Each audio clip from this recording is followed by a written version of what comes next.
Hi, this is Miss Herder from Stanbaugh Middle School, and I had TGIM, also known as Motivational Monday, for my students. And today we talked about going hard and not stopping, and grit and never giving up. They have FSA, which is the Florida State Assessment Test, coming up, and I decided to be vulnerable with them and share about my journey with a learning disability and trying to take the LSAT. I decided that I was going to go back to school to become a lawyer.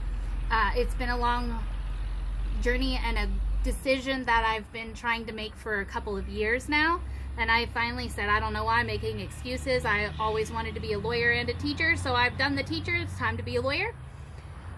So yesterday I took my first practice test after studying for 4 months. So I took the practice LSAT before I ever started studying, so I could see what it would be like before I ever knew what would be on it. And then I studied and studied and studied, and yesterday I took my first LSAT practice test since then.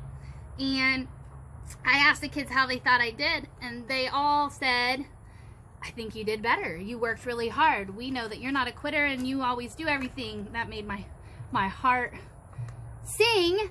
Maybe kind of emotional that they would assume that I would do better, but I actually got the same exact score after 4 months of practicing. And then I asked them, so do you think I should quit? And unanimously, all of my classes and all of my students shouted out, no, Miss Herder doesn't quit. Again, lots of tears, and they all like, well, we know what you could do. So my whole day consisted of them explaining to me what I had already taught them. And it was beautiful. They said you could get a tutor. You could stay after school. You could go to classes. You're not going to give up. You're going to be a lawyer. And we're going to see a billboard, and it's going to say 1-800-ASK HERDER on it.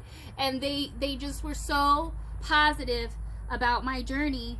And that goes to show you that even when you think that they're not listening, they're listening. And even when you think that they're not trying, they're trying. I also had another student email me over the weekend.